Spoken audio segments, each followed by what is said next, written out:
It was a divine plan. America didn't happen by chance. All this was part of the divine plan that this would come about. The Moors then had a plan for a new world order. Staying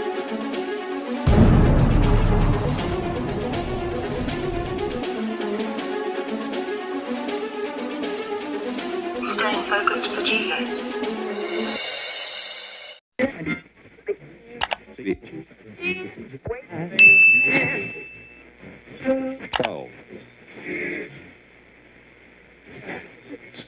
Thanks for waking up with us.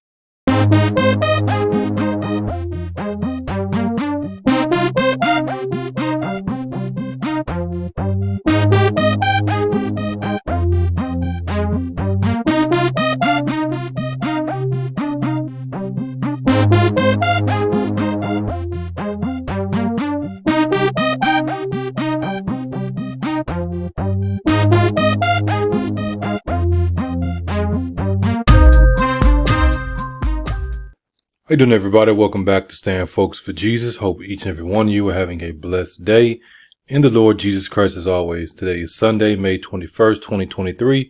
Sunday, May 21st, 2023. The time is currently 11:22 p.m.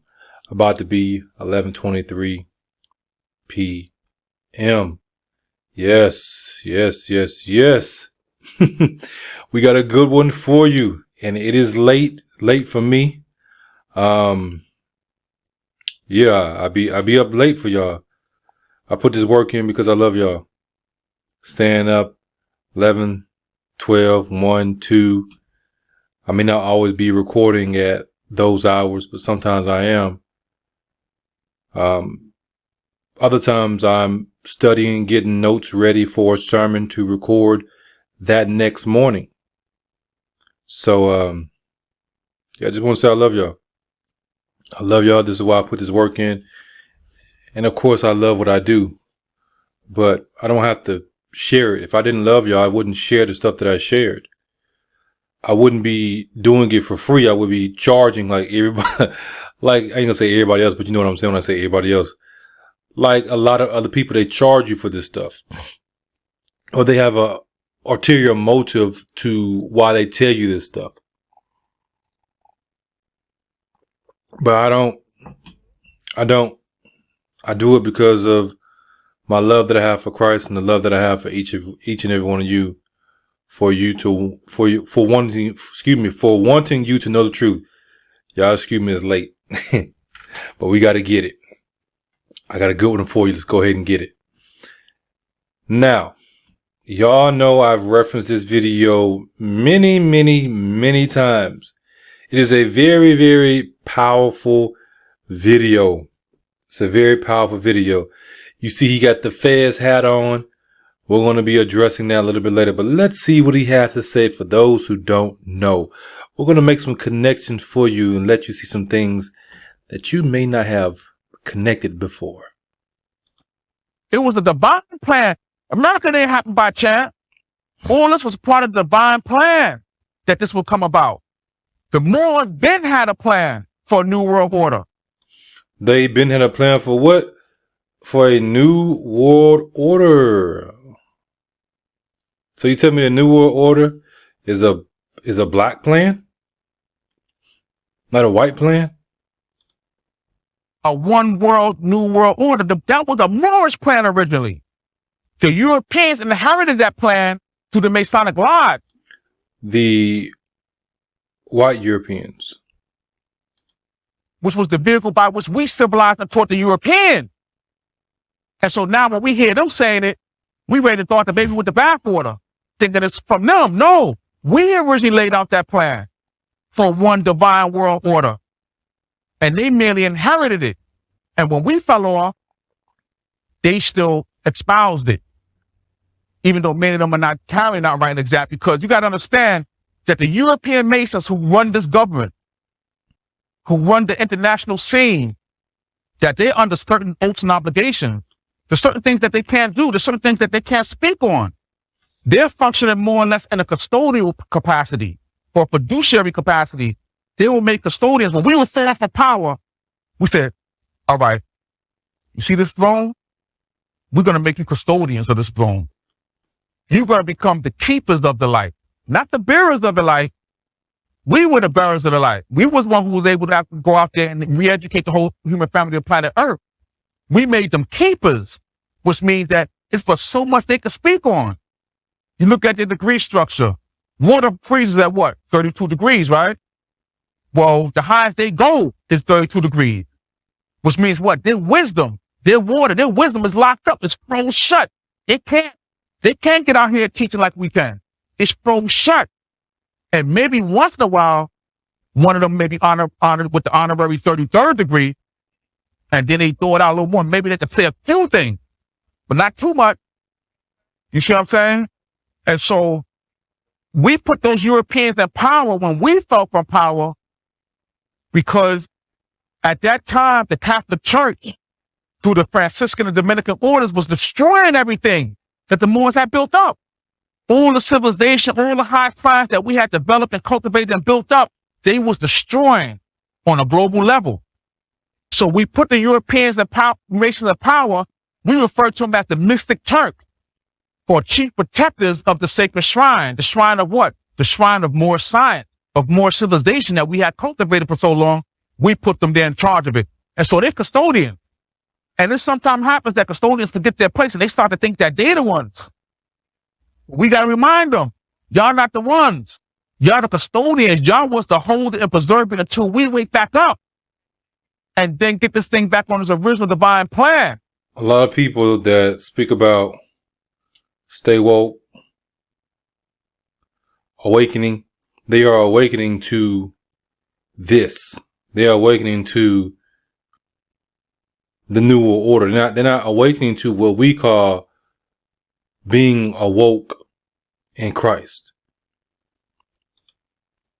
So we are to convey to America that we're not about overthrowing this. No.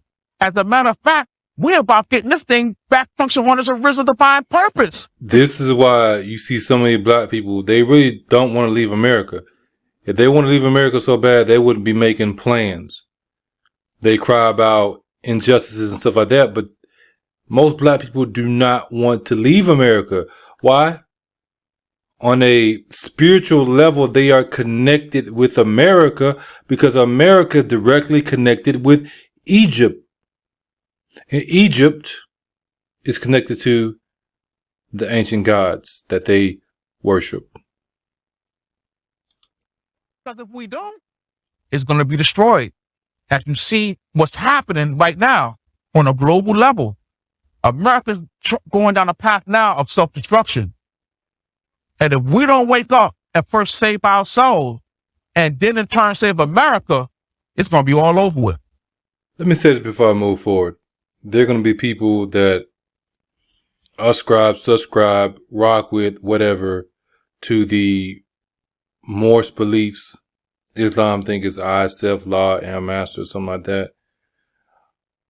There's going to be people that don't believe what we believe. I don't care. I don't care.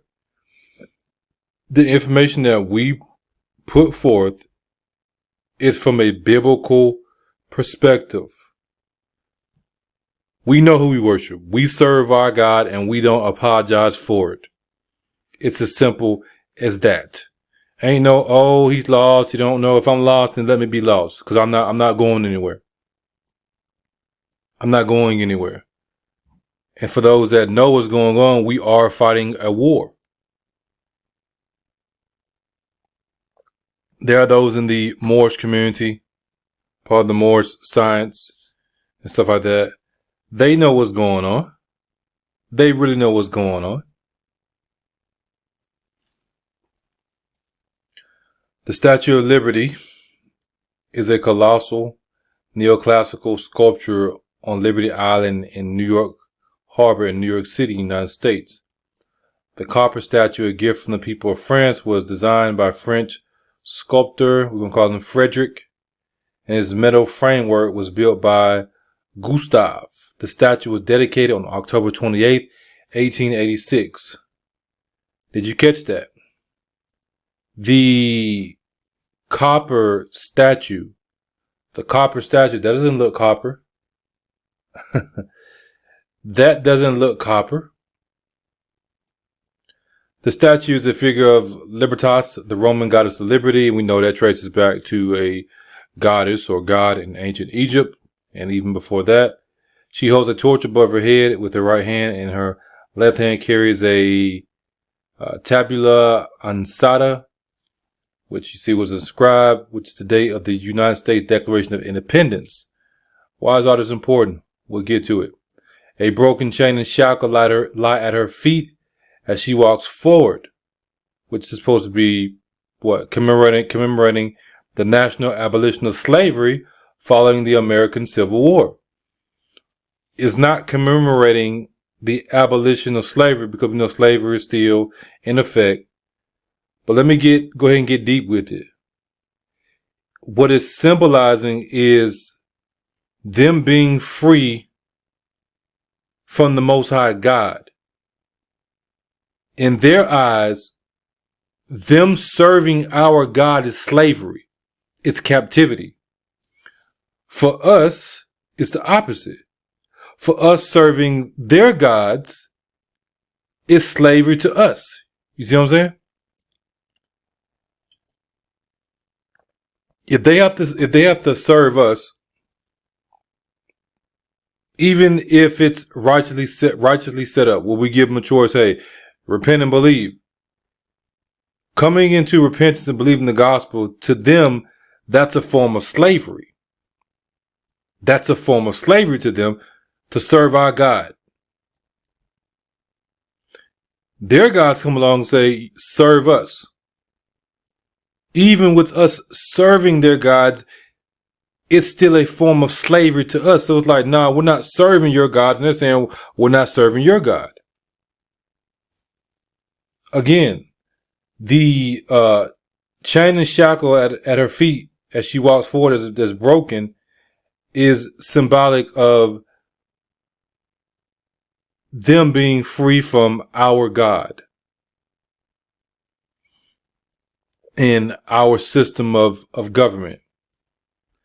After its dedication, the statue became an icon of freedom and the United States, seen as a symbol of welcome to immigrants arriving by sea, which is hypocrisy because we know it's not really no freedom.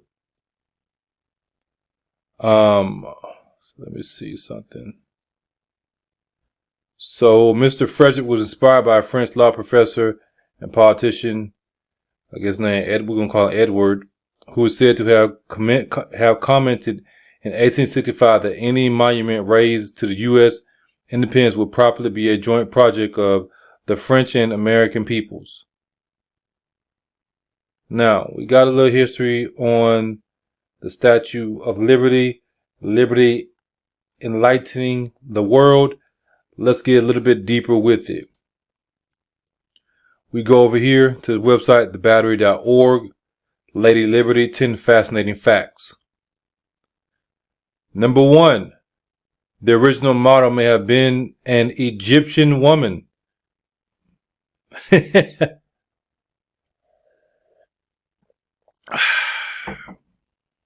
Let that sink in right there. If not may have, it was. Many historians say that the Statue of Liberty was modeled after Libertas, the Roman goddess of freedom. However, sculptor Frederick was first inspired by the colossal figures guarding Nubian tombs. He developed a lifelong passion for large-scale public monuments. In his proposal for the Suez Canal, Frederick designed a monumental statue of a robe-clad woman representing Egypt to stand at Port Said at the northern end of the canal. A prototype for the statue was titled Egypt Carrying the Light to Asia. They didn't do it because the people that were ruling during that time period, they said it cost too much, so he took the idea over to America. The Statue of Liberty is really a Egyptian woman, which is why it was originally bronze. You ever ask yourself, did you know that? Did you know that the Statue of Liberty was originally bronze? As in like brown people, black. Why did they do that? He just told you. slavery supposedly allegedly being abolished. And it was modeled after a Egyptian woman. Now, what's the connection with the Egyptian woman and the Moors and the New Order? What's the connection with all this? And Islam, what is the connection? Well,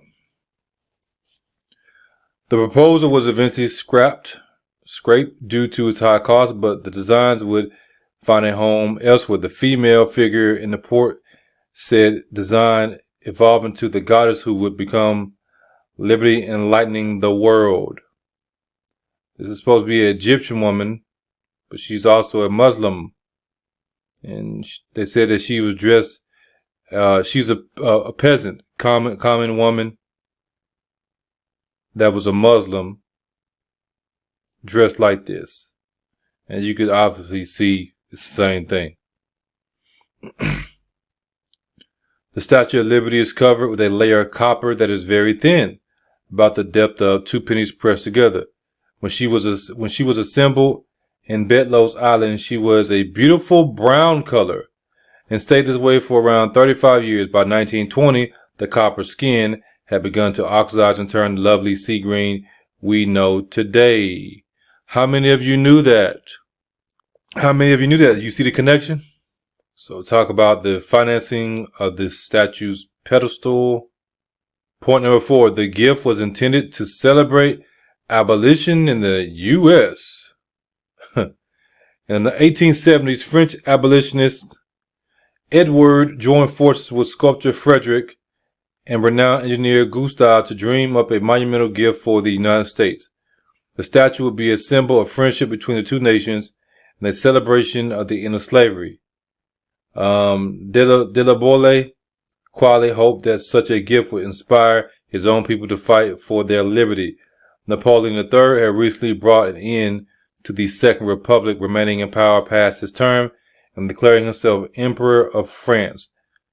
They didn't want to be ruled by monarchy anymore, which is at the time of Lady Liberty's dedication, many African American newspapers commented on the American hypocrisy they saw represented by the statue. Though slavery had ended, allegedly, Jim Crow laws in the South and the less explicit but equally oppressive and exclusionary tactics in the North denied African Americans the equality, justice, and liberty for all that our nation purported to uphold. Frederick originally designed Lady Liberty holding broken chains, but later deemed the explicit reference to slavery too controversial. The Statue of Liberty has everything to do with slavery. And black people and them being free from slavery. But remember, it was hypocrisy. Because many African Americans in that time period like, come on now. Y'all still got us as slaves, but y'all talking about liberty and justice for all. For who? Oh, it must have been liberty and justice for this Muslim woman right here. This Egyptian Muslim woman. That's who would be, who is for. The ones who worship false gods. Oh, let us remember one important fact about the people that were coming over to America. Not all of them, but a lot of the people that were coming over to America. Why were they leaving the power, the rulership of Great Britain, Scotland Island? Why were they leaving? To escape religious persecution. Because they wanted to worship God the way that they wanted to worship God. And when you study these different people that came over to America, you will find out that their beliefs did not line up with the very Bible that they were claiming. Oh, that makes sense. That makes sense. A new world order. Okay, going back down to where we was at. He originally designed Lady Liberty holding broken chains, but later deemed the explicit reference to slavery too controversial Instead, a broken chain and shackles lie at the statue's feet, delivering the abolitionist message more subtly. So let's talk about the torch. She sways in the wind. Let's see what else. Interesting point right here. She's a magnet for lightning bolts. By most estimates, the copper statue has been hit by 600 bolts of lightning every year since it was assembled in New York Harbor. That's very, very symbolic. It's almost like I saw Satan fall from heaven like lightning. And also God reaching out, letting you know he gonna strike this nation and all nations that follow in her footsteps. So it talks about each element is symbolic. The book she carries features to date. Our Declaration of Independence was signed, while the 7 points of her crown symbolize the 7 seas, the 7 continents, and the rays of the sun. This image is meant to convey the hopeful spirit of liberty around the world and the example the U.S. was setting for other countries. And we know what example America sets for other countries. So right here it talks about she was nearly a speaking statue. Thomas Edison, inventor of the light bulb and phonograph, allegedly proposed at one point that a giant gramophone be installed inside the Statue of Liberty, enabling her to speak. Ultimately, the idea was rejected. And then point 10, she's on the move. Although she's a statue, Lady Liberty is not standing still. Her right leg is in mid-stride, and her right foot is actually leaving the ground. She's marching forward, moving towards the horizon, forever leading the way and lighting the path to liberty and freedom. Oh, she's on the move. Where is she going? Where is she going? She's on the move, huh? Where is she going? She must be going back to her mama. She going home to her mama, home to her mama, home to her mama. Eh, eh, eh. Where's that at? Africa. She going home to her mama, Africa. That's where she going. All right. Now we're going to jump over here and we're going to watch this little short video of the Statue of Liberty's true colors. We're going to see her true colors, all right. We already seen them. We're going to get some more information. I got some good stuff for you. Let's get it. The Statue of Liberty, the symbol of freedom and liberty and America and everything that's great about this country. There she is, Lady Liberty, standing there in all of her blue-green glory. But she wasn't supposed to be this color. The Statue of Liberty was a gift from France back in 1885 as a way of commemorating our fight for independence and their own aspirations towards democracy. This 305-foot statue was built over 9 years in sections of copper skin on top of an iron skeleton. According to the National Park Service, the statue has about 30 tons of copper, which is enough to make 435 million pennies. Yes, bright reddish gold pennies. But the Statue of Liberty isn't the same color as, well, any penny I've ever seen. So, how to explain Lady Liberty's color change?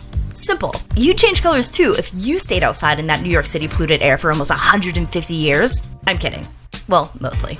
It all comes down to chemistry. During her first few decades in the Big Apple, the statue slowly turned from that shiny copper color to a dull brown, and then finally to the blue-green, or as they say back in France, verdigris that we see today. Officials suggested trying to restore her to the original color or painting her, but after public outcry, they decided to leave her the way she is. And she'll continue to look like— After public outcry, they decided to leave her the way she is. Let's go back. original color or painting her, but after public outcry, they decided to leave her the way she is. Why would there be a public outcry of fixing the Statue of Liberty back to its original color, which was brown, quote unquote, black? Because brown people are black people, right? What we call black people. Why would there be a public outcry for them not to fix it? No, don't make it back brown. Keep it the way it is. Yeah. Oh, Lord. History and truth hidden in plain sight.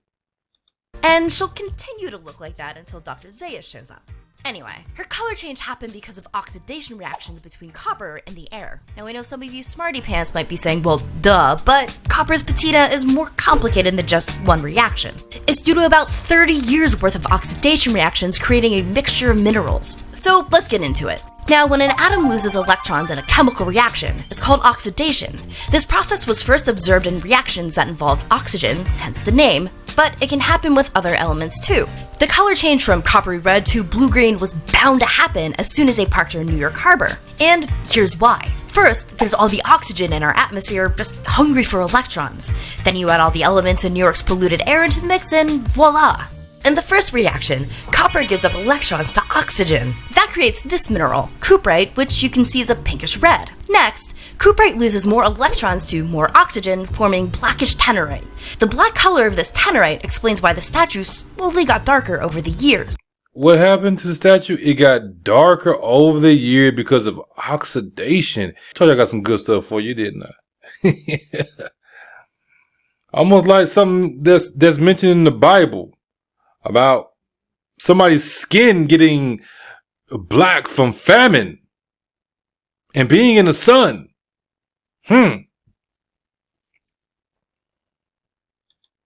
Now, let's pivot to sulfur reactions. Sulfur finds its way into the atmosphere through natural processes, including volcanic eruptions.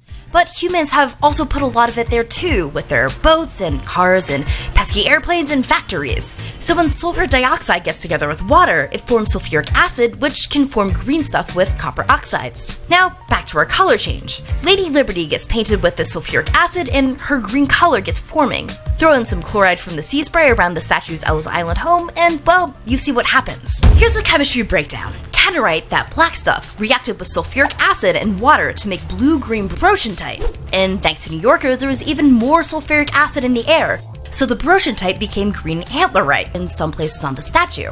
Whenever the sea spray hit the Statue of Liberty and didn't get washed away by rain, brochantite sulfate got swapped for chloride and made olive green atacamite. So there it is, the beautiful and well-known blue-green hue. The Statue of Liberty has stayed this color for over 100 years because the exposed copper is now oxidized, and at this point of her life, she's stable. At least until she decides to take a walk. Anyway, the Statue of Liberty wouldn't be the same if she lived anywhere else. If nothing else, she has a New Yorker's thick... Alright, got that point. Let's go over here. African heritage. Why the name? Morocco. What's the connection with Morocco?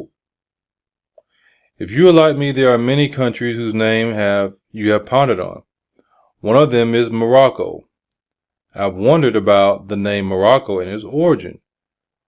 Was it a Portuguese or Spanish adaptation? The French version Maroc derived from a Berber word or Almoravid, how you can say that name? Or was it a European name given to an African land? How did the initial inhabitants call their land? Well, the word Morocco derives from the Berber Amarok. Sounds almost like America, right? The shortened version of Amarakuk. The original name Marrakesh itself originated from the Berber Amur, in how you say that, meaning land of God or sacred land. There are many people that believe America is the sacred land, is the promised land. I wonder where they get that from. Even though historically America is known as the land of the plume, the feather serpent. And y'all letting these people deceive you. We know who we worship. We know what God we serve. We know who we are. Do you know who you are? Do you want to know who you are? Because y'all just get sucked off into anything. Yeah, the land means land of God, but who's God? What God? And then y'all get so caught up on Africa You get so caught up on Africa. Yes, Africa is a beautiful place. But guess what? There are many beautiful places around the world. Yes, we know that Africa holds a special place in our heart. We know that. But that don't mean that you got to get sucked off into something else. It's like that y'all idolize Africa. I got a cup right here that says black, bearded, and beautiful. And the A in black is the shape of Africa. Cool. But I'm not idolizing now. We're not idolize Africa. And I'm going to show you why from the scriptures.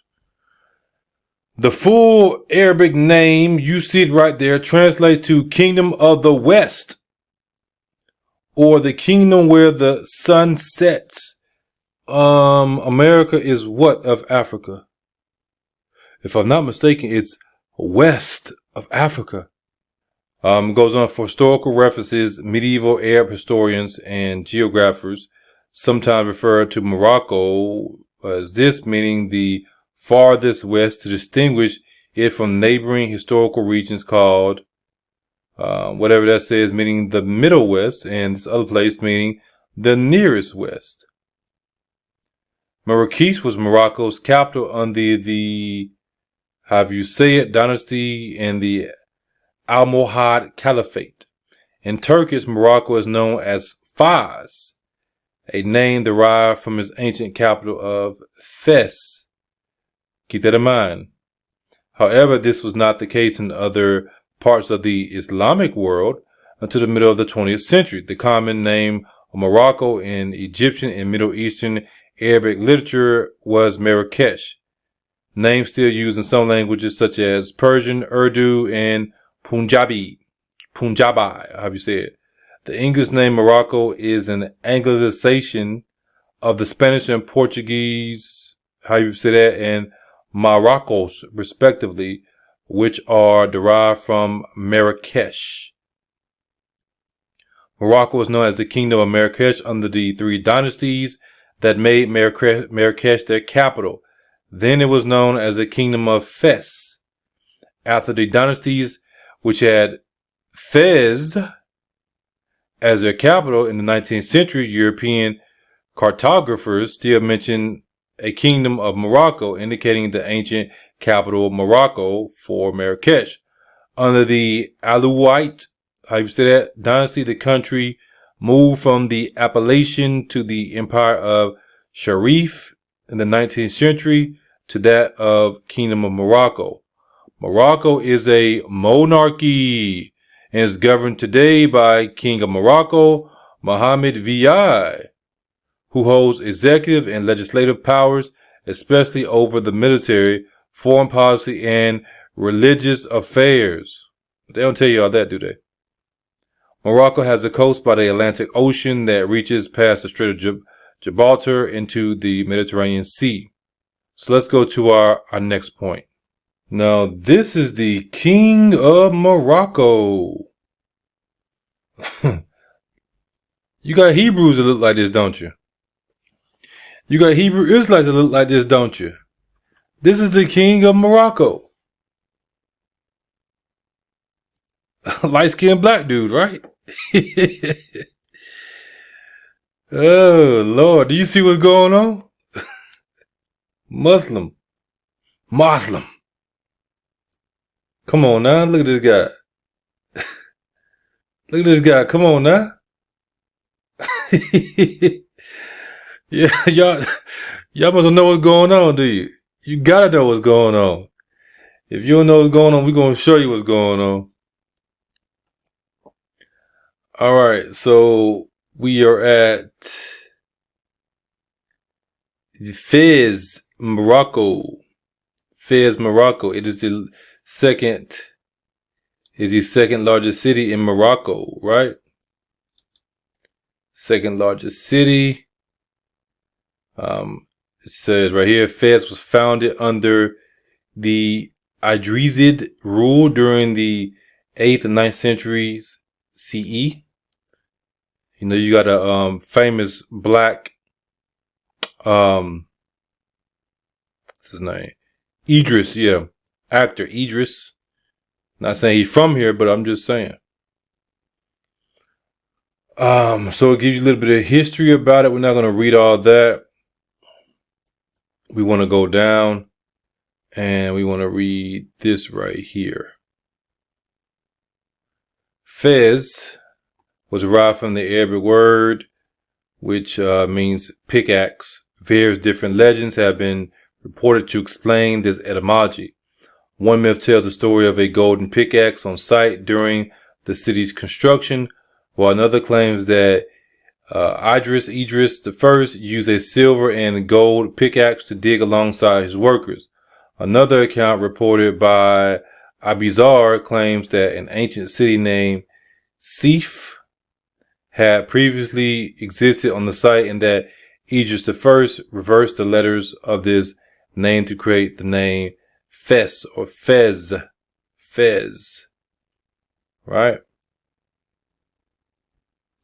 So why is all that important? Fez. Fez. Uh-oh. Y'all remember this, don't you? The Fez hat. The Fez, it says, is a headdress of two types, either a felt short, cylindrical, truncated, or peakless hat, usually red, or a short cylinder made of kilim fabric, both typically with a black tassel attached to the top. The name Fez refers to the Moroccan city of Fez, where the dye to color the hat was extracted from crimson berries. However, its origins are disputed. The Fez hat. Interesting. Very, very interesting. I want to look at that hat that he had on. Oh, buddy. That was talking about the New World Order was a Moorish plan. Let's go right here. Who do we have? We got Derrick Rose. Some of you know who he is. He's a popular basketball player. He plays for the New York Knicks right now. He's a fan favorite. A more. Now I'm going to get a little bit of information about Morocco. The traditional domain of indigenous peoples, now collectively known as Berbers. Morocco has been subject to extensive migration and has long been the location of urban communities that were originally settled by peoples from outside the region. Controlled by Carthage from an early date, the region was later the westernmost province of the Roman Empire. Following the Arab conquest of the late 7th century CE, the broader area of North Africa came to be known as the Maghrib, how you pronounce it. We have discussed that many, many times before, which is the West. And the majority of its people accepted Islam. That's why you see Islam all throughout America. Subsequent Moroccan kingdoms enjoyed political influence that extended beyond the coastal regions, and in the 11th century, the first native Amazi dynasty of North Africa, the Almoravids, we just read about them earlier, gained control of an empire stretching from southern Spain to parts of sub-Saharan Africa. Attempts by Europeans to establish permanent footholds in Morocco beginning in the late 15th century were largely repulsed, but the country later became the subject of great power politics in the 19th century. Morocco was made a French protectorate in 1912, but regained independence in 1956. Today, it is the only monarchy in North Africa. Today is the only monarchy in North Africa. We know that Israel is what? Is a part of what we know as North Africa. Very, very, very interesting. Now we go to this website. You see it says The Muslim World. This is volume 8, issue 3 from July 1918. July 1918. H.E.E. Hayes. Serpent Worship and Islam in Egypt. Are you seeing the connections? In spite of the exclusiveness of Islam and the fact that Egypt is the intellectual center of the system, traces of serpent worship of the ancient Egyptians are still to be found, and in one case it is practiced with the sanction of the Muslim faith. The superstitious idea that every house has a serpent guardian is pretty general throughout the country, and many families still provide a bowl of milk for their serpent protector, believing calamity will come upon them if the serpent were neglected. This is undoubtedly a survival of the ancient belief that the serpent was the child of the earth, the oldest inhabitant of the land, and guardian of the ground. Remember, I told you the serpent is the ancient worm, who is the little worm of the earth, the little king of the earth.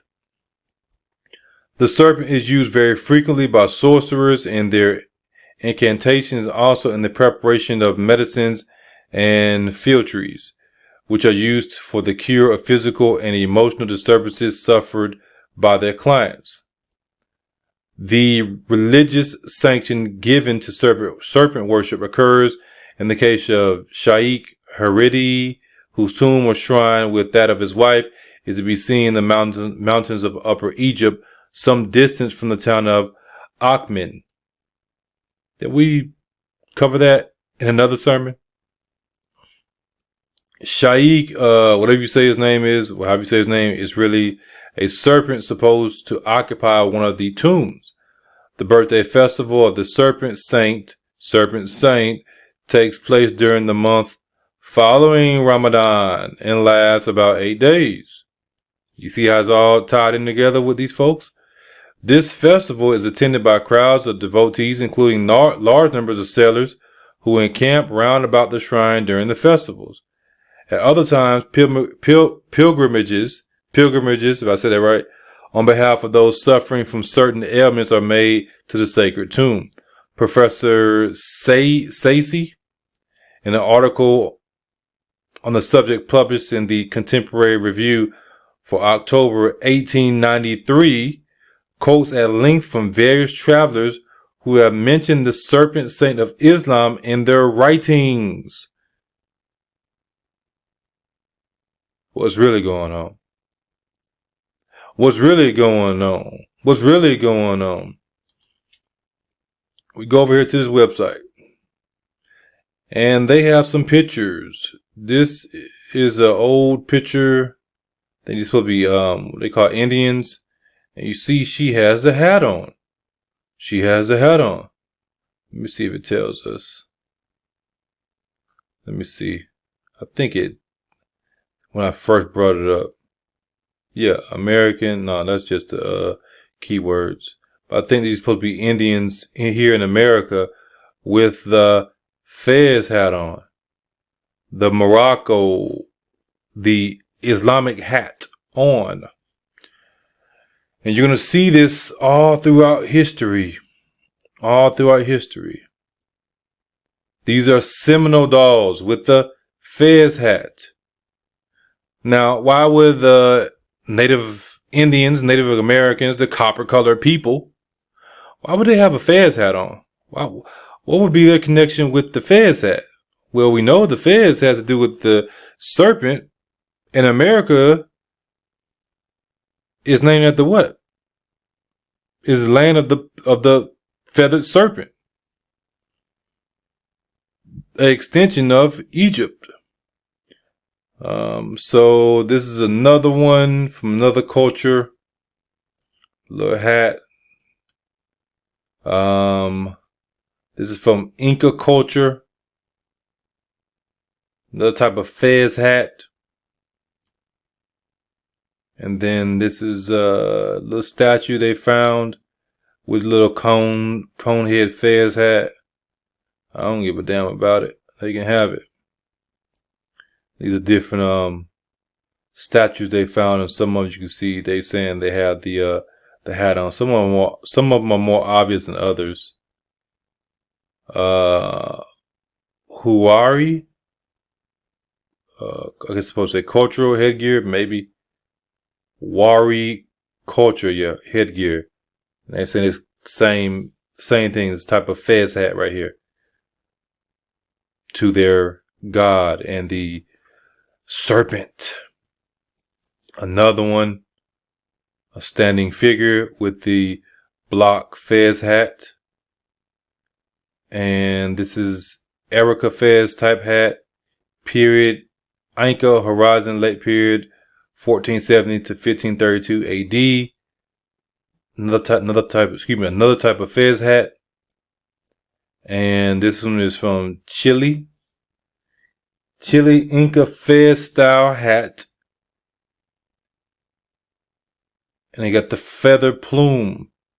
The feather plume, because the land of the plumed serpent. I guess these things are just coincidences, huh? Another man, Indian, black, what we call black, with what? With a type of Fez hat. This one is obviously leopard, and you see the feathers on it.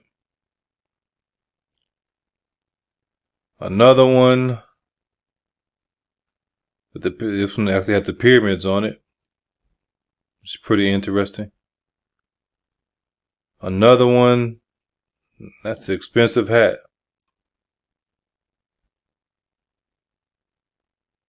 Close up of it. This is a statue of a seated warrior with a gold poncho and a silver fez with a crest. He got the crest right there, the famous crest. Let's go back before Islam. Another statue with fez hat, and then another cone type fez hat. Another one, another style, close up of it. Another one. Y'all can pause it as I'm scrolling through. I'm gonna keep it moving though. Some more close up of them. Okay.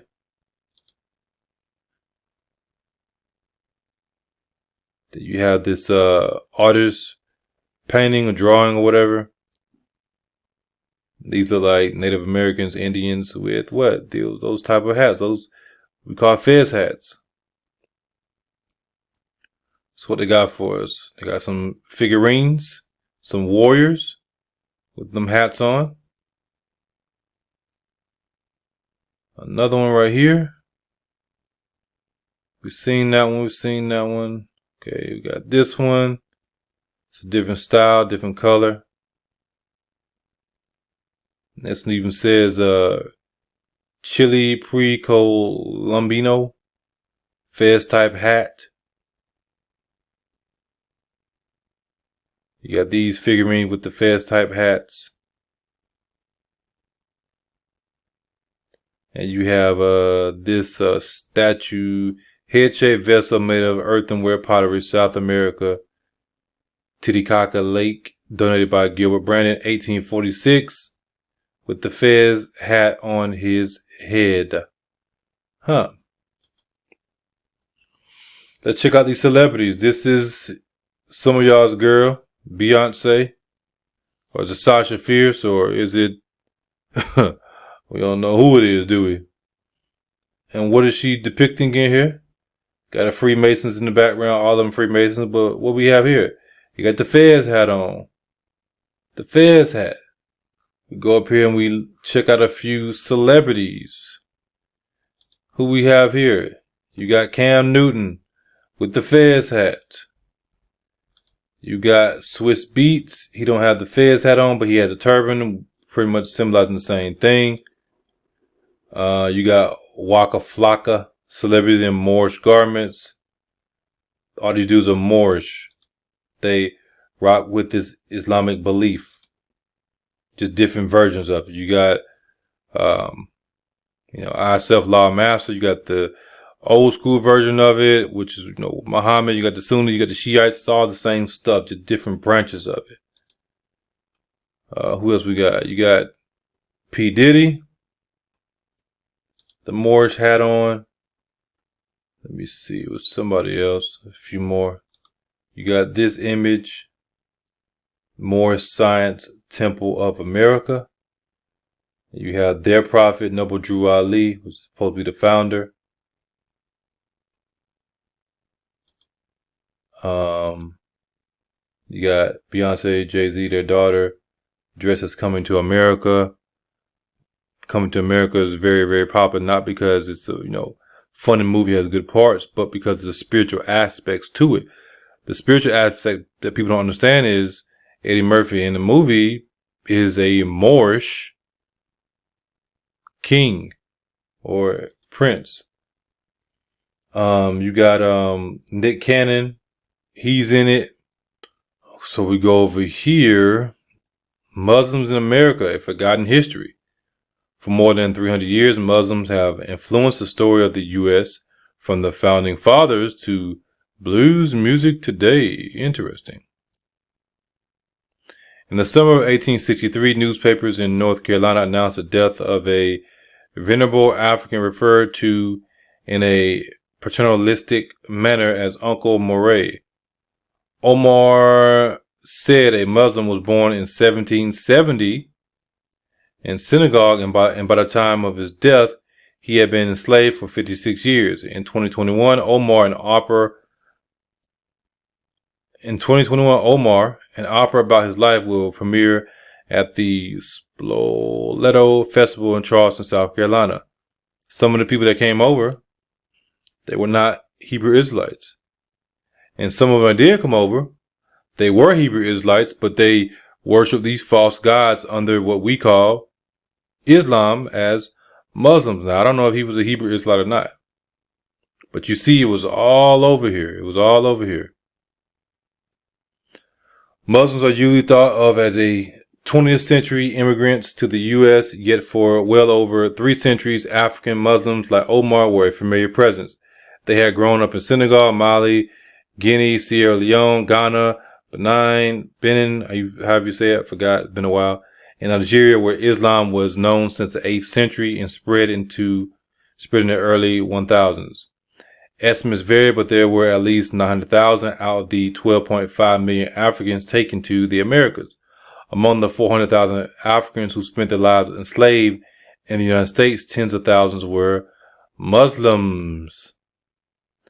Though they were a minority among the enslaved population, Muslims were acknowledged like no other community. Slaveholders, travelers, journalists, scholars, diplomats, writers, priests, and missionaries wrote about them.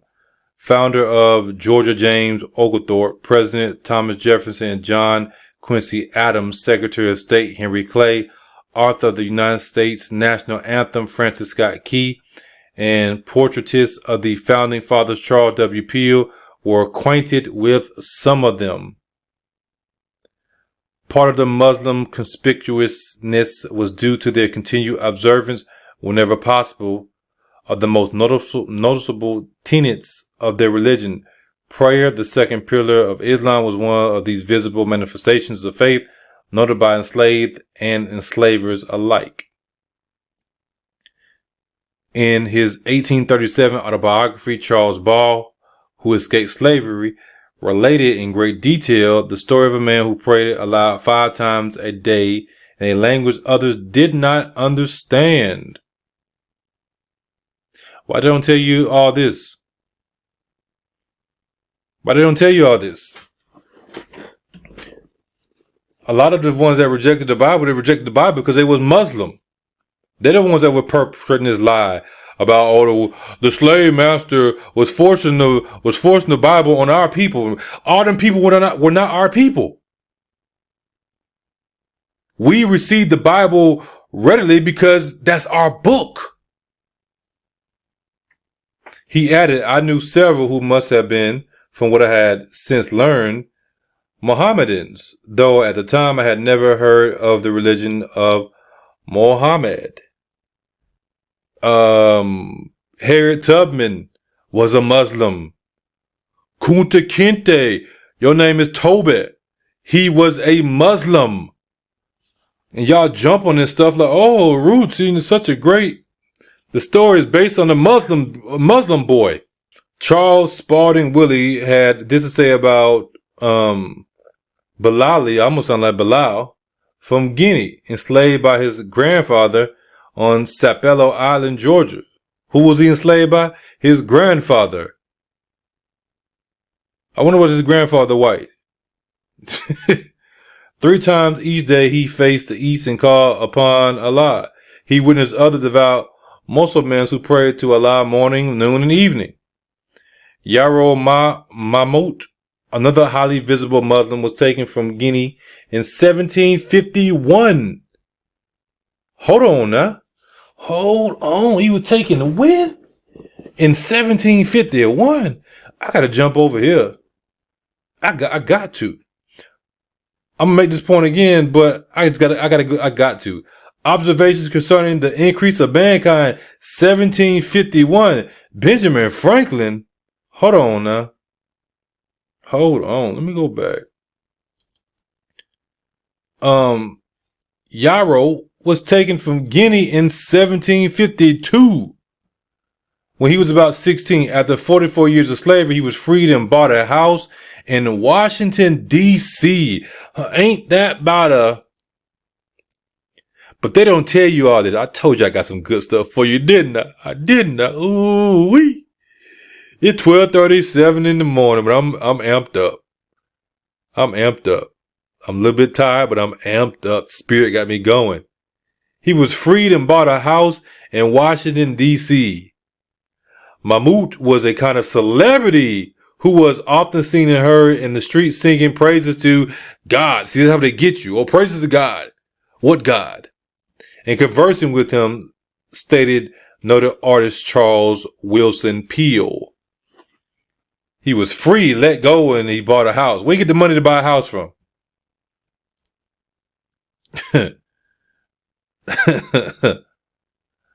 Yeah, but you is smiling. Your little, that's your version of your Fez hat. It's supposed to be him right here. This is in 1819. It's in the Philadelphia Museum of Art. Oh my God, they don't tell you all this. In the 1930s, men and women formerly enslaved in Georgia describe how their relatives and others prayed several times a day. They knelt on mats, bowed, said strange words, and had strings of beads or mishbahs. As Bilali pulled the beads, one descendant recalled, he said, "We ain't finna say all that. To hell with him if he ain't repent." It is hard to imagine how people in dismal poverty could give alms, the third pillar of Islam, but still charity proved to be the most widespread and resilient of all the Muslim religious practices. In the Sea Islands, the women left their mark on the tradition. In the 1930s, their descendants recalled with fondness the rice cakes their mothers gave the children.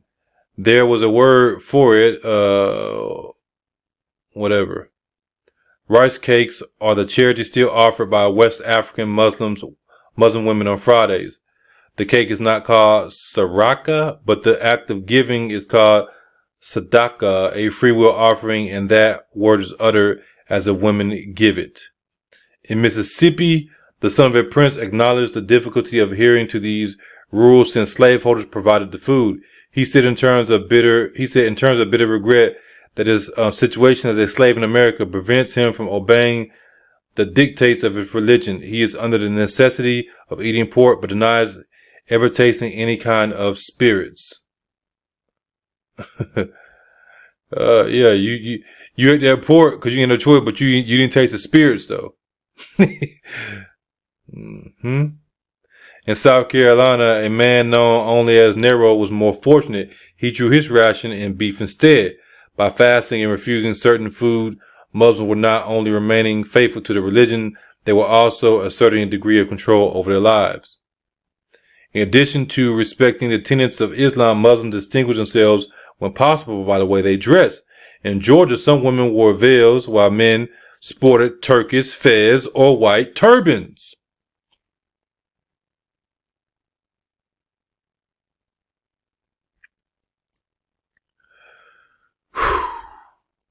In 1859, article described how each morning Omar nailed the end of a long strip of white cotton to a tree and holding the other end wrapped it around his head, fastening a turban. How do you say that word? Show him with printed fabric around his head or a wool hat, and his portrait painted in 1819 by Charles W. Peel, Mahmoud wore the same kind of hat as Omar. So that's that hat right there. Type of fez hat. Type of turban that they were wearing. Going down where we was at. In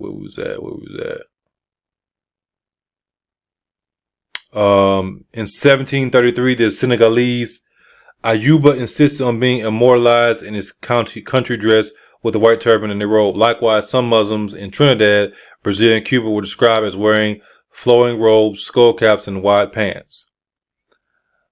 By short-circuiting the course, demeaning slave clothes, the Muslims who could do so were reclaiming a bit of ownership of their own bodies while stating their fidelity to their religion. So it's telling you that they would pretty much take the clothes they had and make it look close to what they would normally wear as they could. And there you have it right there. I'm assuming that's a woman with a turban on her head. Yeah, I guess. Yes, I guess that's a woman. Curiosity and literacy. Besides being visible, Muslims generated much curiosity because of their literacy, and Islamic requirement because believers need to read the Quran.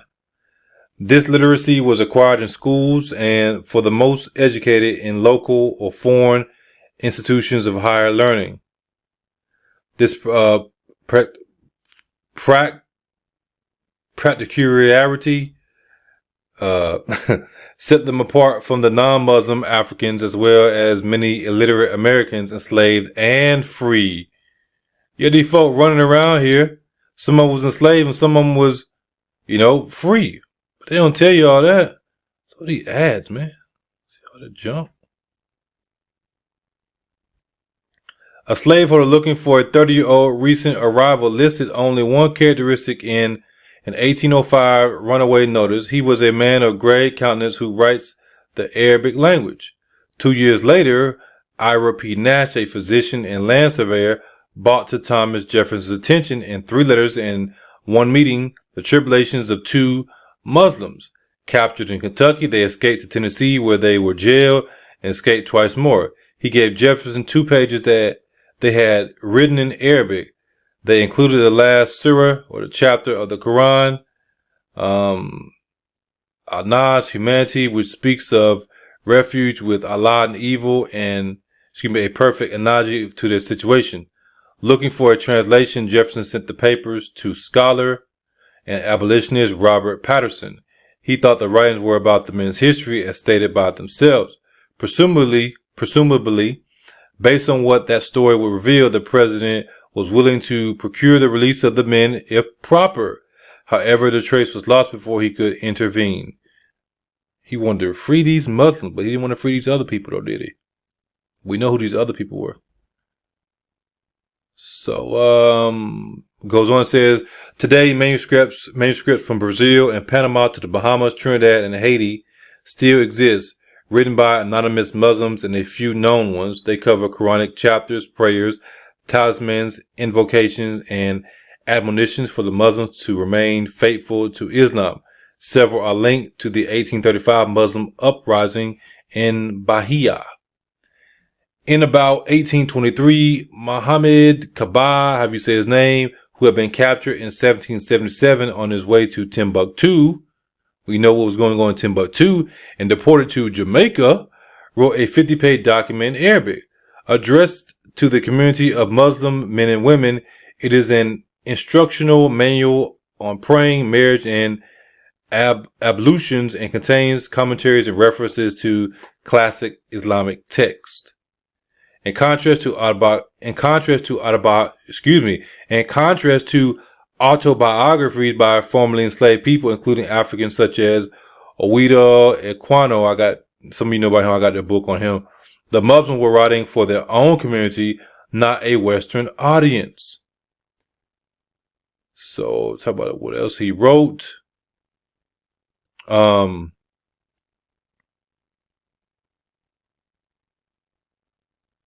Let's go back. Salih Bilali his owner, reads Arabic, and has a Quran, which, however, I have not seen in that language. How did he have a Quran? You tell me this slave had a Quran. Similarly, Bilali, who kept all the plantation acts in Arabic, was buried with his Quran in praying sheepskin. These casual mentions of Qurans on remote plantations beg the question of where they got them. Perhaps as other memorizers of the Quran did in America, they wrote them themselves. Maybe, or maybe something else. Let me see what else it tells us. The Muslims who became famous were only a handful, but many others as accomplished remain nameless. William Brown Hodgson, a former diplomat posted in North Africa and a slaveholder, stated in 1857, there have been several educated Mohammedan slaves imported into the United States. In 1845, he informed the French, whatever that name is, or whatever that says, named Omar is presently a slave in the United States and will be able to procure precious elements for a detailed notice on his nation. So they're feeding the Muslims information, but they wasn't doing that with us, were they? Hodgson had tried to get information, probably for the same purpose, from Muslims, but had to stop due to slaveholders' hostility. They wanted to go to the people and talk to them to get some information.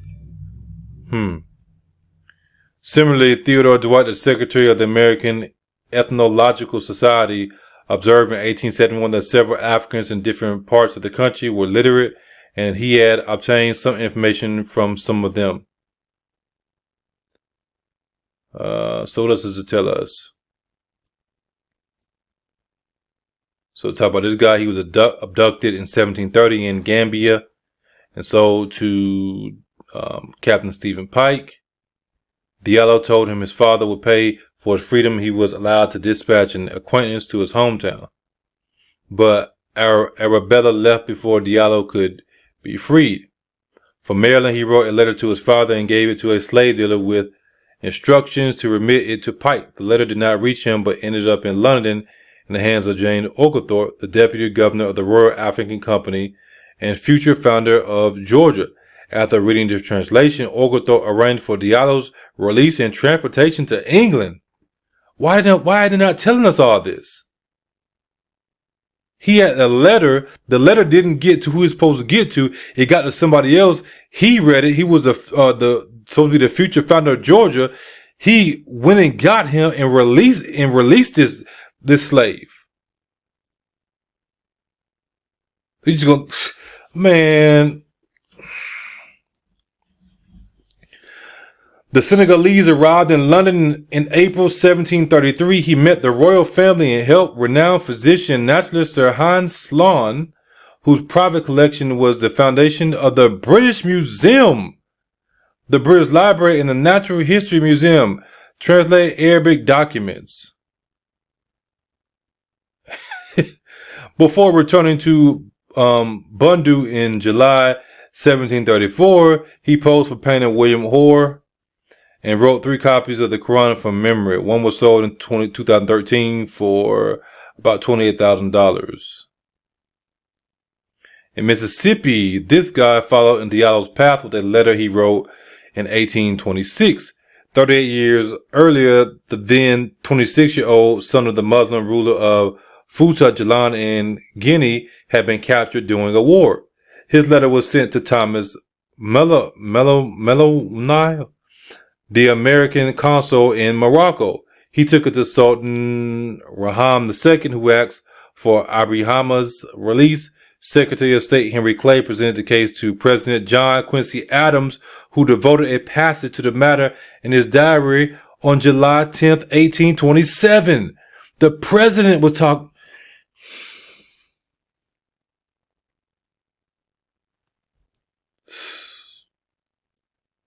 After 39 years in Mississippi, Abrahima was freed and left for Liberia in 1829, along with his American-born wife. He died shortly thereafter. 8 children and grandchildren were freed with the $3,500 he had raised for the purpose among abolitionists before leaving the U.S. They settled in Liberia, but 7 relatives remain enslaved.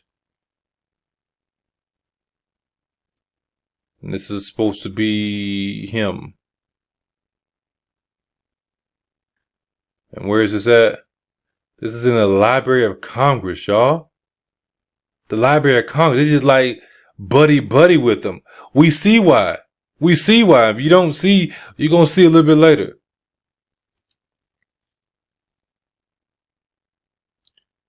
I'm just skimming through it real fast.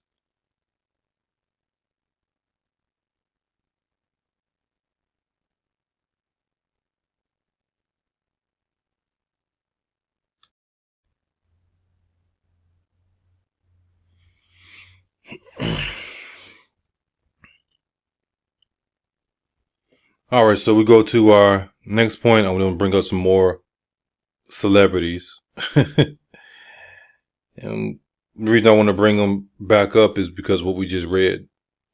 You had those that were enslaved. They were brought over, rather it was through war or whatever. And then a lot of them, they got out. Enough of them got out. That doesn't mean that every single person that came over here that's Muslim, they got out if they didn't have the power to do it. But enough of them did get out.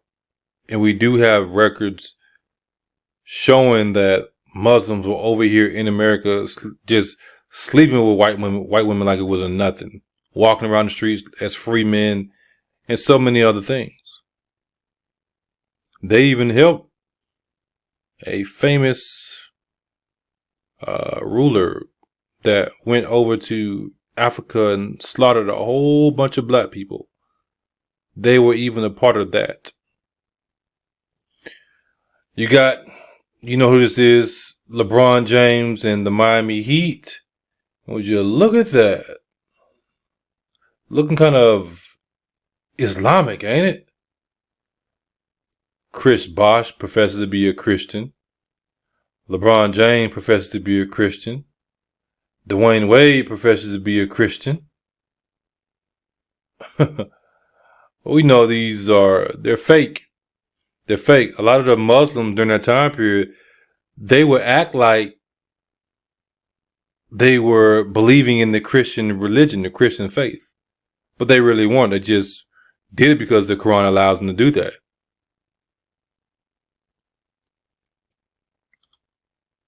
Cam Newton again. Muhammad Ali. I think her name was Janelle Monáe. All these famous people that our people look up to. I wonder why. Jesse Jackson.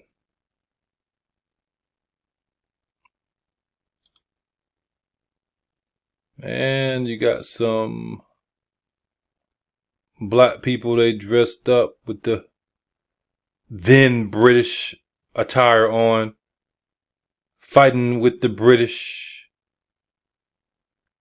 I know this is a bad picture, but hey, buddy, old buddy right here look weird. Look weird in comparison to all of them. I don't know what's going on with him. We've seen that one already. America, land of the plumed serpent. We just type that in on Google, go to images, and we make that connection. As you see, just scrolling through, you can pause it. Just want you to see that. Quetzalcoatl, some of y'all know about him. We know who this is a deity in Aztec culture and literature. Among the Aztecs, he was related to wind, Venus, sun, merchants, arts, craft, knowledge, and learning. That's very telling. He was also the patron god of the Aztec priesthood. He was one of several important gods in the Aztec pantheon, along with the gods, however you pronounce their names, and however you pronounce these gods' names. Quetzalcoatl wears around his neck the breastplate, which is the spirally voluted wind jewel, Satan is what? Satan is the prince of the power of the air. This talisman was a conch shell cut at the cross section and was likely worn as a necklace by religious rulers, as such objects have been discovered in burials and archaeological sites throughout Mesoamerica and potentially symbolize patterns witnessed in hurricanes, dust devils, seashells, and whirlpools, which were elemental forces that had significance in Aztec mythology. Let's see what else it tells us. Animals thought to represent Quetzalcoatl include resplendent quetzals. What is that? Okay, a type of bird. Rattlesnakes, meaning serpent, crows, and macaws, another type of bird. In his form as, how you pronounce that, he is the wind and is represented by spider monkeys, ducks, and the wind itself. In his form as the morning star. Oh Lord, you don't have to make this up. Venus, he is also depicted as a harpy eagle. Interesting. Then the Bible says something about a eagle as swift as an eagle flieth, a nation whose tongue you don't understand, worshiping gods of wood and stone.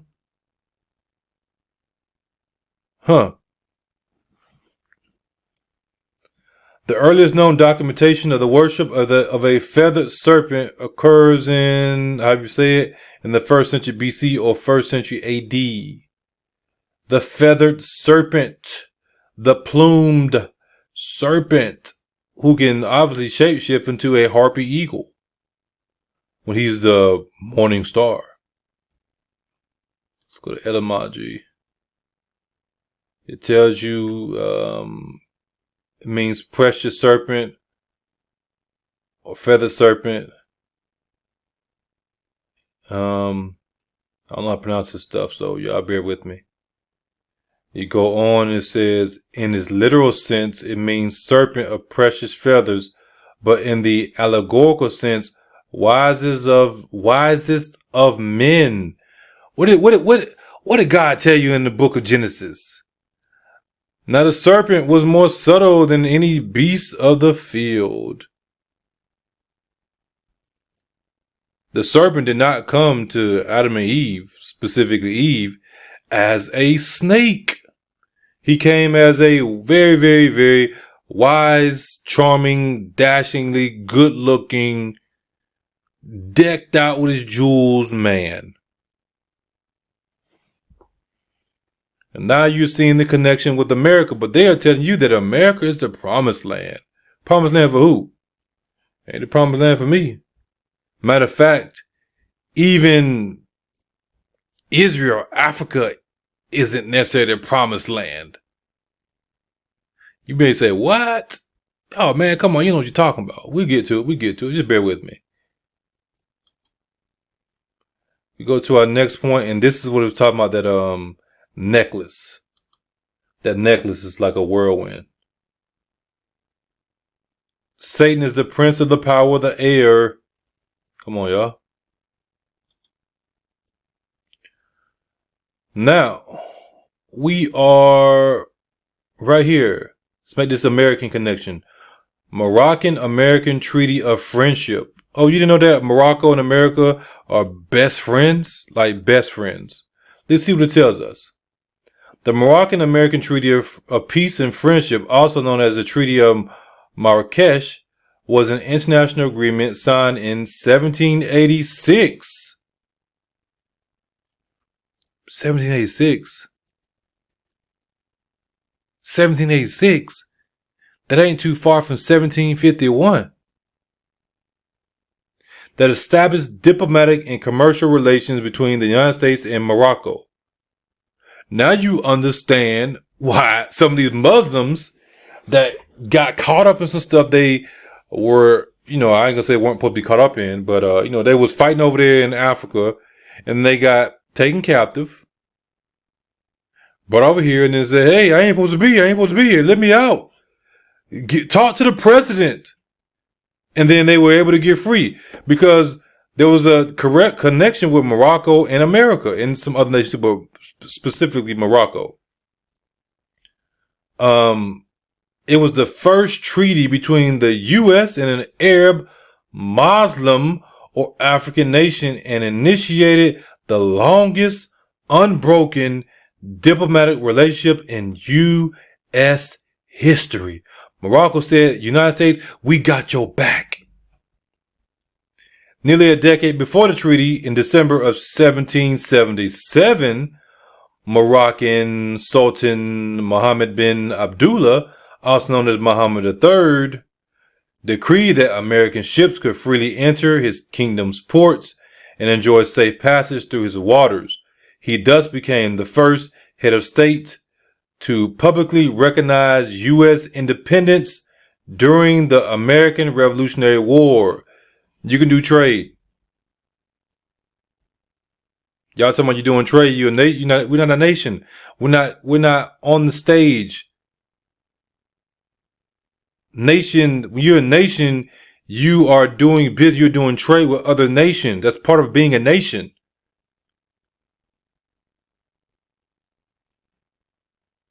So this Sultan, he publicly recognized U.S. independence during the American Revolutionary War. Now, why is that so important? Well, what is the American Revolutionary War? Do I have it up? Let me see. Yeah, I do have it up. So we're gonna get to that. Following several overtures by the Sultan and with the urging of John Adams, John Jay, and Benjamin Franklin, in 1785, the U.S. Congress authorized negotiations for a treaty with Morocco. American diplomat Thomas Barclay was chosen to represent the U.S. and with the aid and backing of Spain, met his Moroccan counterpart, Mr. Fanish in Marrakesh in June 1786.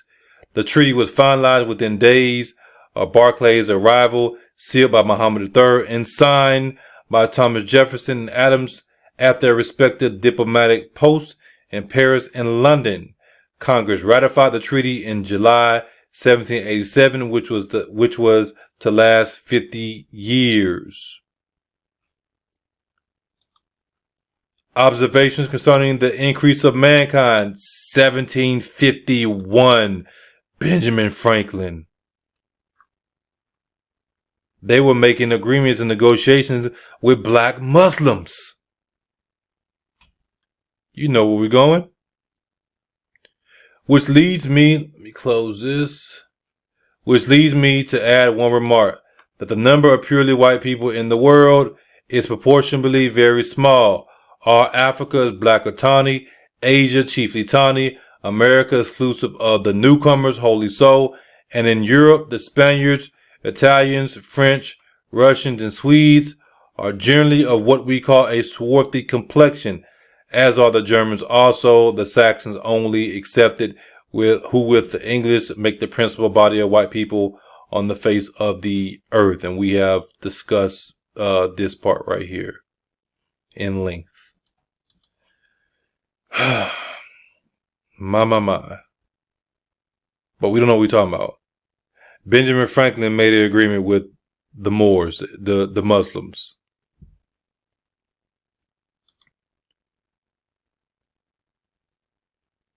King James.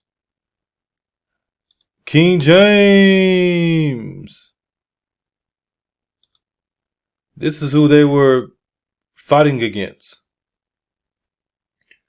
This is why they were so ready to sign these agreements and stuff like that. The people of the Bible, they know who we are, and we know who they are. Well, we should by now. And y'all get so sucked off into somebody because they have black skin, and you're not judging by the spirit, and you're right off every single white person that you've ever met or you've never met simply because they're white.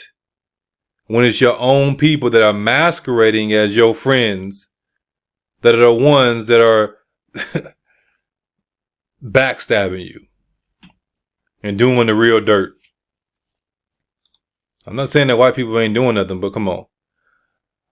The American Revolutionary War. Remember, the Muhammad, the Sultan at the time, he recognized the independence of the United States during the American Revolutionary War. We were dealing with Morocco, right? And black folks, right? Okay. Why is that important? What is the American Revolutionary War? Excuse me, also known as the Revolutionary War or American War of Independence, was the military conflict of the American Revolution in which American patriot forces under George Washington's command defeated the British, establishing and securing the independence of the United States. We know this. We know this, but I want you to see it. The American Revolutionary War was what? Them fighting for the independence from who? From the crown, from that monarchy. They did not want to be ruled by that monarchy, meaning pretty much they didn't want to be ruled by the Bible no more. This is why the Constitution tells you that you can believe whatever you want to believe. That there aren't supposed to be made any laws that show any favoritism toward any religion. We know that's not true. But this is what it was about. It was ultimately about rebelling against the Most High God, and God allowed it. Why? Because of our people's disobedience.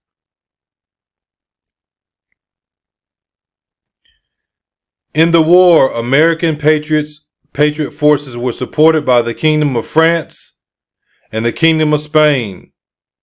The British, in turn, were supported by Hessian soldiers from Germany. This is why they got real beef with Germany. This thing with Germany goes back before Hitler.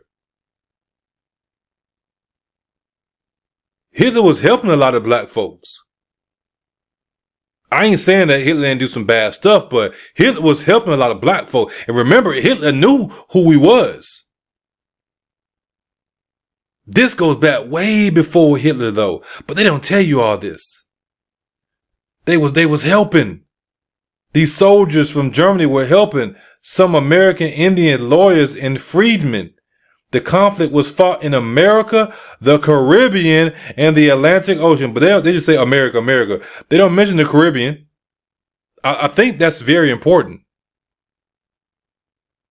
They don't mention the Caribbean. I think that's very important. They don't really mention the Atlantic Ocean. I think that's very important. They just tell you about America.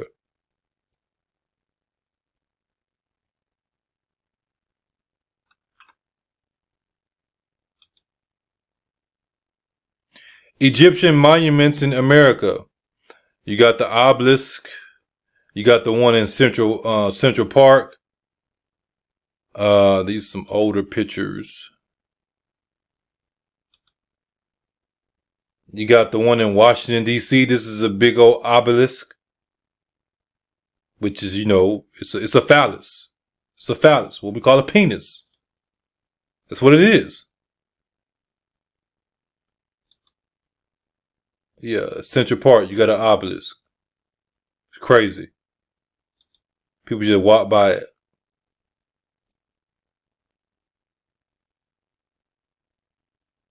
And then let me see if I got the other point up.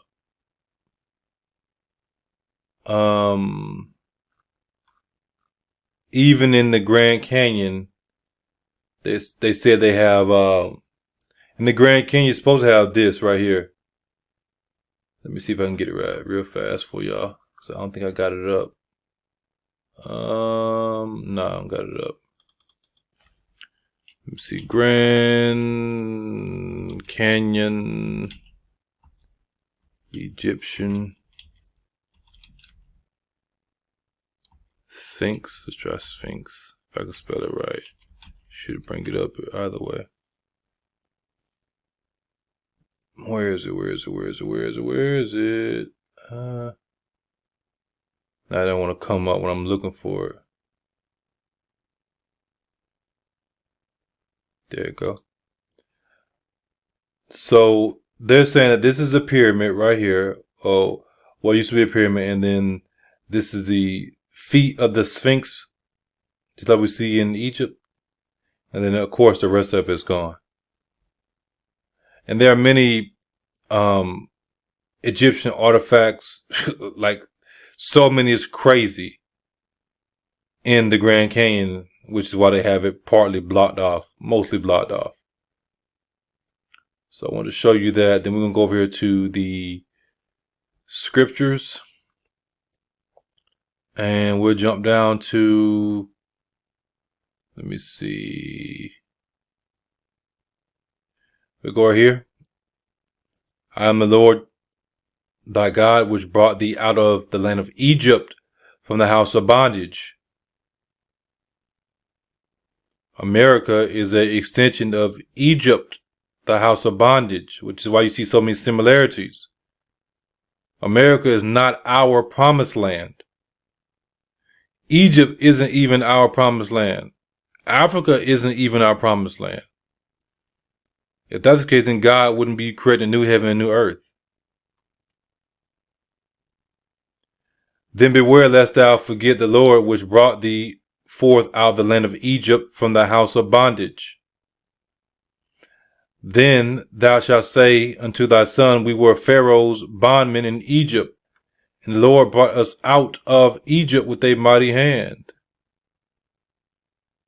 Right? So we know all this. We got to see it, though. We got to see it. Then thine heart be lifted up, and thou forget the Lord thy God, which brought thee forth out of the land of Egypt from the house of bondage. Over and over and over again, he tells you. It's a house of bondage. And why do you see so many direct connections with Egypt and America? Because America is an extension of Egypt. Bondage. But he also tells you, love ye therefore the stranger, for ye were strangers in the land of Egypt. Let's go down to our famous scripture, Deuteronomy 28:68. And the Lord shall bring thee into Egypt again with ships, by the way whereof I spake unto thee. Thou shalt see it no more again, and there ye shall be sold unto your enemies for bondmen and bondwomen, and no man shall buy you. Let me add to this, because the Lord showed me something with this. The Lord showed me something. Notice what he says. He said, the Lord shall bring thee into Egypt again with ships. Now we know this is in reference to us coming to America. We know you can pretty much say, and the Lord shall bring thee into a bondage again with ships, by the way whereof I spake unto thee. And this event did happen, not only with us, but our what we call ancestors. But let me add something to that. What about that false exodus? Are people being brought into Egypt by ships under this false exodus back to Africa?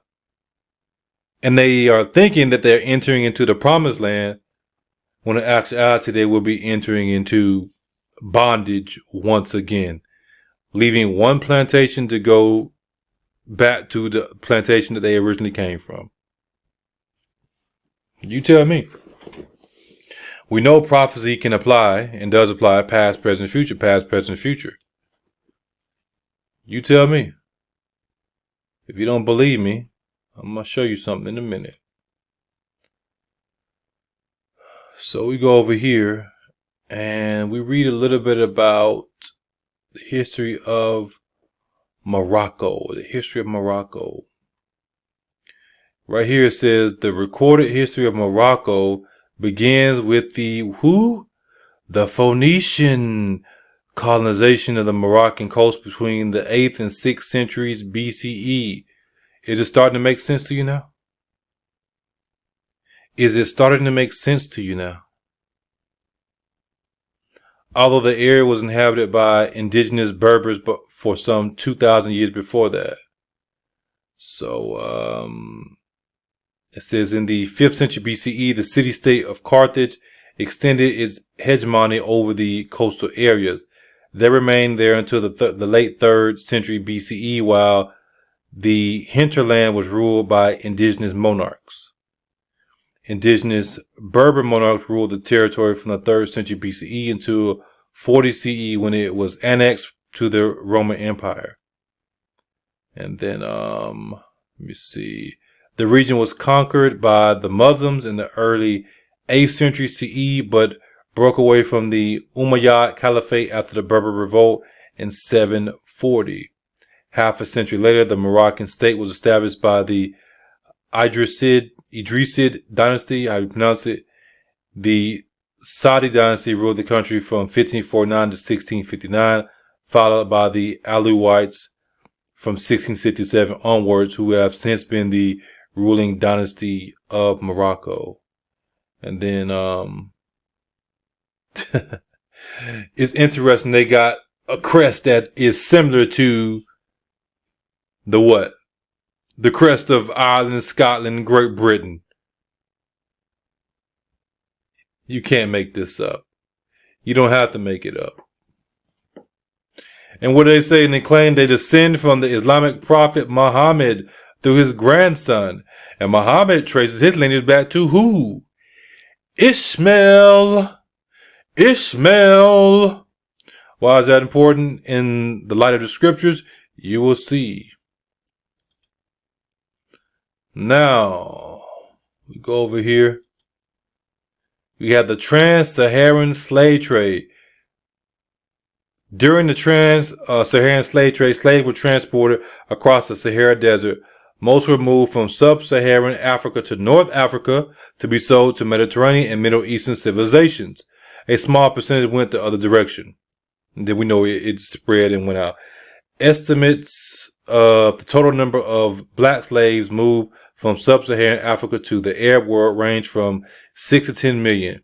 And the trans-Saharan trade routes conveyed a significant number of this total, with one estimate tallying around 7.2 million slaves crossing the Sahara from the mid-7th century until the 20th century, when it was abolished, but we know it wasn't abolished. Now, we know that in this number was what we call Muslims, but it wasn't a big number. Most of this number we know was Hebrew Israelites. Included in here was also what we call white people. Yeah, white people, because you had white people that was attached to us, and white people that was just over there for whatever reason. You know, they might have been dwelling with somebody, and they got caught up in the bull jive, and then hey, you got to go too. Or when these different Arab nations were conquering these different places, they was getting white folks too. But they don't tell you all that. You had so-called white people, Gentiles, that even way back then, they attached themselves to Israel. They entered into the covenant with Israel. You had Gentiles, white folks, that was coming out of Egypt with us. That's why certain white folks today, they get the same curses as we do, because they entered into, we'll say their ancestors entered into that covenant. Going way back, tracing back to Egypt when they got up out of there with us. If you're going to tell the story, tell the whole story. If you're going to tell the story, tell the whole story. This slave trade happened before the one that everybody loves to bring up. The transatlantic slave trade. The transatlantic slave trade is a extension of this slave trade and everyone that came after it and before, between it, and so on and so on. And the Muslims got their hands all over it. The Moorish. Whether they are Moors because of the Islamic belief, or they are Moors because they attach themselves to it, or whatever. Most of it has to do with their beliefs. Not just, Moor being, black, dealing with the skin and stuff like that. Because, a person can be a Moor because of their skin. Excuse me. Just like I told y'all, my mother was going to name me Maurice. Maurice means Moor, which means black. My name would have been the Black King. But my name still is the Black King. Because I'm black and I'm a king in Christ. Just like Jacob's name was changed to Israel. All right, so we got that. Let's go over here to the scriptures. And what's going on? What's happening? What's happening is Psalms 83. Keep not thou silence, O God, hold not thy peace, and be not still, O God.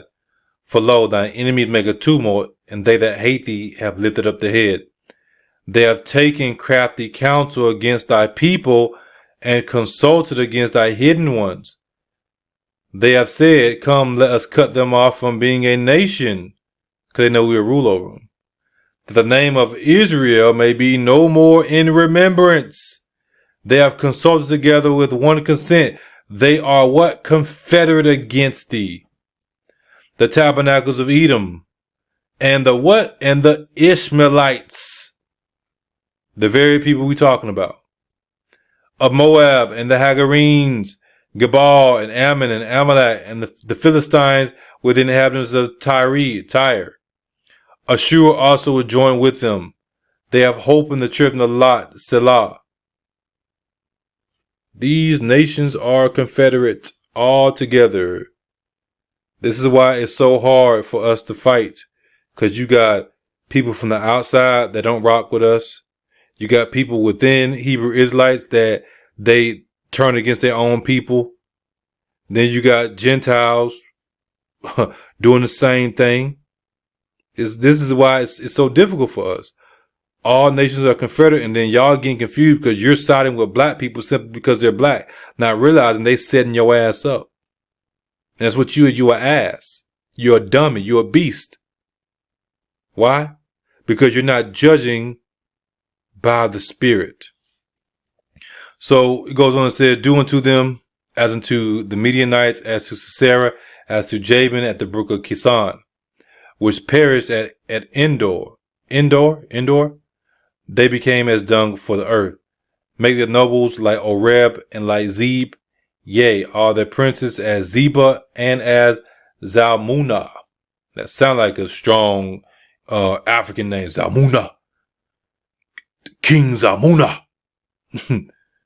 Who said what? Let us take to ourselves the houses of God in possession.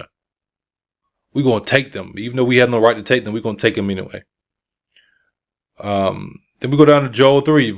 For behold, in those days and in that time, when I shall bring again the captivity of Judah and Jerusalem, I will also gather all nations and will bring them down to the valley of Jehoshaphat, and will plead with them there for my people and for my heritage Israel, whom they have scattered among the nations and parted my land. This is a future prophecy. This isn't talking about the captivity that's going on right now. It's talking about when the people go back over into the land and they get scattered one more time. As I keep on showing y'all and telling y'all that.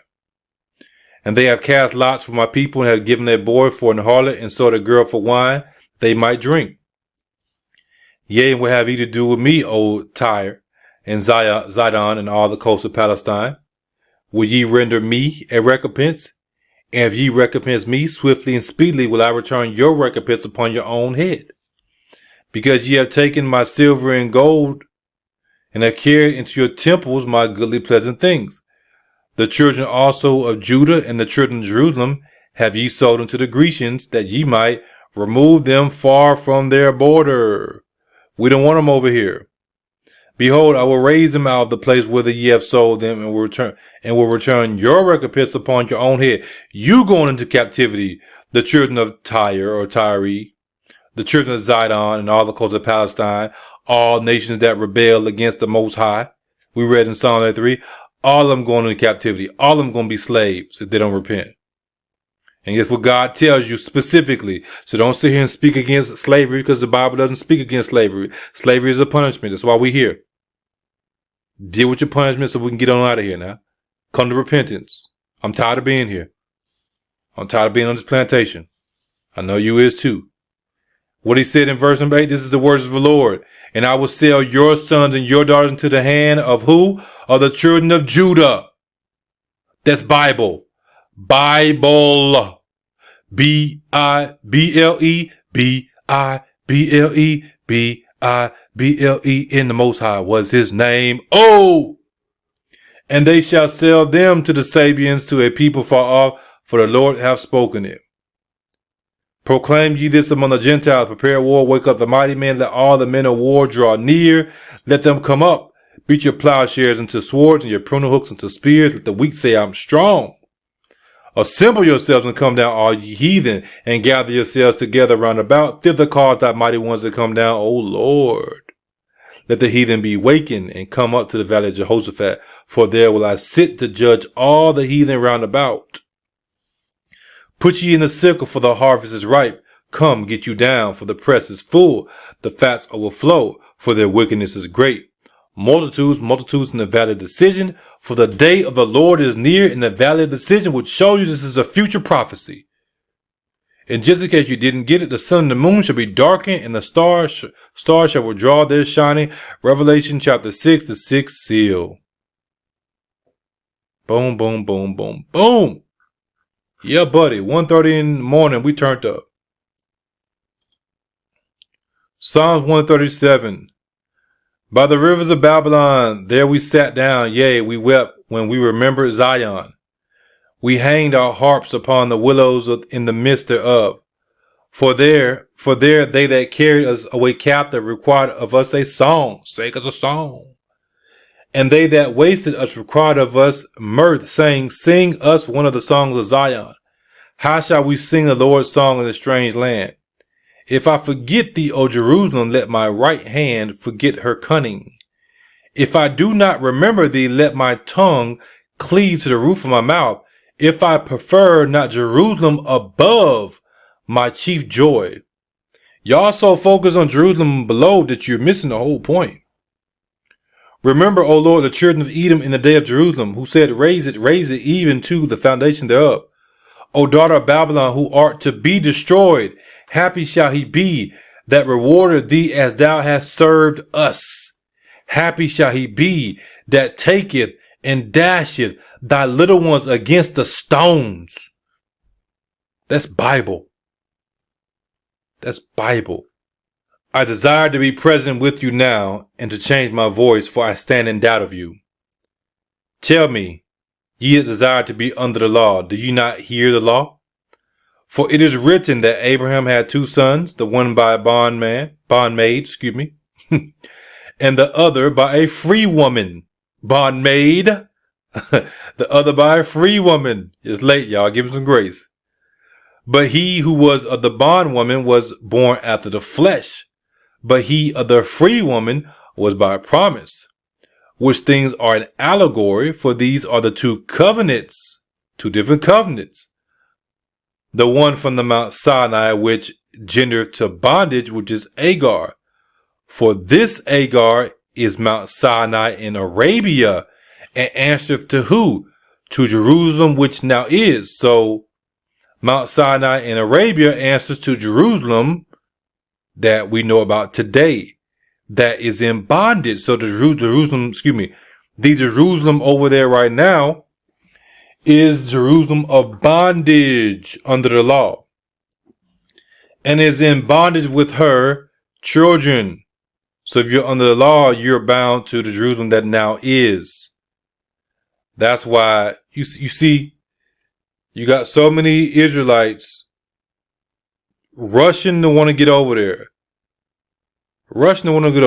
Yes, we know that Christ is going to rule from Jerusalem during the millennial reign, but that is for Bible prophecy to be fulfilled. After that's done, he does what he's going to do. Guess what? It's a new heaven and new earth. A new Jerusalem. Look what he says in verse 26. But Jerusalem, which is above, is free, which is the mother of us all. Y'all focus on the wrong Jerusalem. Y'all so focus on this Jerusalem that you're missing the whole point. Y'all so focused on this Jerusalem that you're missing the whole point. Now you're starting to see, or you still start to see even more why I be getting on these people and be warning you about them. They're too focused on the wrong thing. They're too focused on that land over there. We should be focused on it, but not the way they are. Why are they so focused on it? Why are they so fixated and just, oh my God, in love with it? Because most of them are in bondage because they are the children of Hagar and not children of the promise. For it is written, rejoice, thou barren that bearest not, break forth and cry, thou that travailest not, for the desolate hath many more children than she which hath an husband. Now we, brethren, as Isaac was, are the children of promise. But as then he that was born after the flesh persecuted him that was born after the spirit, even so it is now, and it is now still. This is what's going on, y'all. This is what's going on. They're persecuting us, and all these other nations and our own people are confederate. Nevertheless, what saith the scripture? Cast out the bondwoman and her son, for the son of the bondwoman shall not be heir with the son of the free woman. So then, brethren, we are not children of the bondwoman, but of the free. We are children of the free woman, which is Jerusalem, which is above. For our conversation is in heaven, from whence also we look for us for the Savior, the Lord Jesus Christ. But ye are come unto Mount Sion, and unto the city of the living God, the heavenly Jerusalem, and to an innumerable company of angels. Him that overcometh will I make a pillar in the temple of my God, and he shall go no more out, and I will write upon him the name of my God, and the name of the city of my God, which is New Jerusalem, which cometh down out of heaven. Just in case you don't get it. From my God, and I will write upon him my new name. Y'all arguing about his name. He gonna give us his new name. Y'all arguing about his name. He gonna give us his new name. God is the one who confounded the languages. God is the one who gave us the English tongue. God is the one who gave us the name we call Jesus the Christ. And I, John, saw the holy city, New Jerusalem, coming down from God out of heaven, prepared as a bride adorned for a husband. Where's this New Jerusalem coming from? Oh, out of heaven, which is us. We caught up. We get our new glorified bodies, then we come back down with Christ. And I heard a great voice out of heaven saying, behold, the tabernacle of God is with men, and he will dwell with them, and they shall be his people, and God himself shall be with them and be their God. And God shall wipe away all tears from their eyes, and there shall be no more death, neither sorrow, nor crying, neither shall there be any more pain, for the former things are passed away. Oh my God, I can't wait. I'm so tired of this life. I am so tired.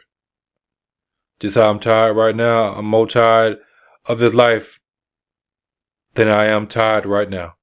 But I'm tired, y'all. We gonna make it through. I'm almost done. And he that sat upon the throne said, behold, I make all things new.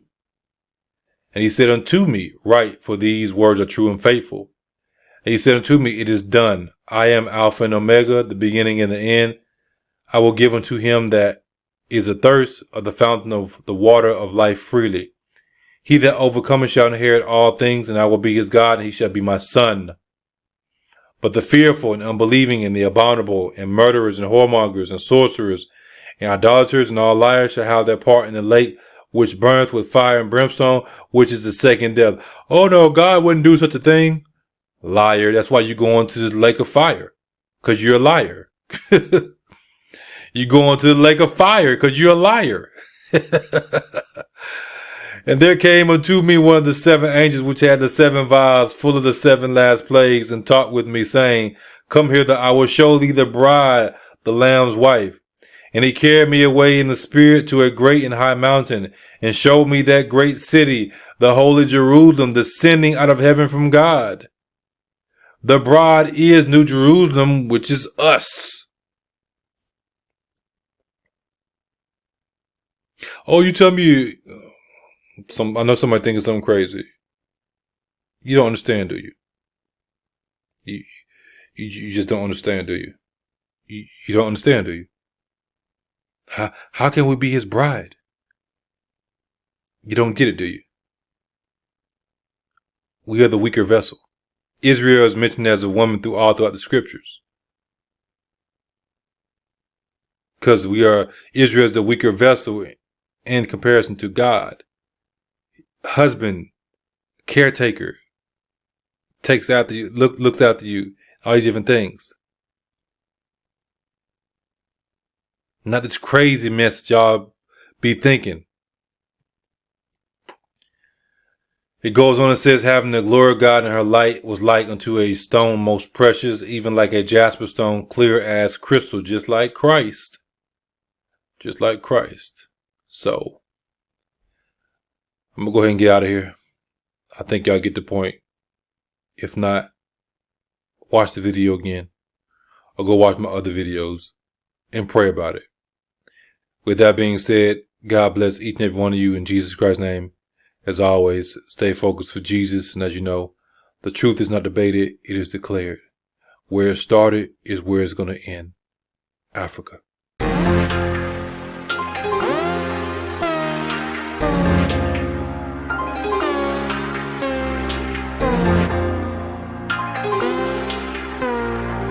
Thank you.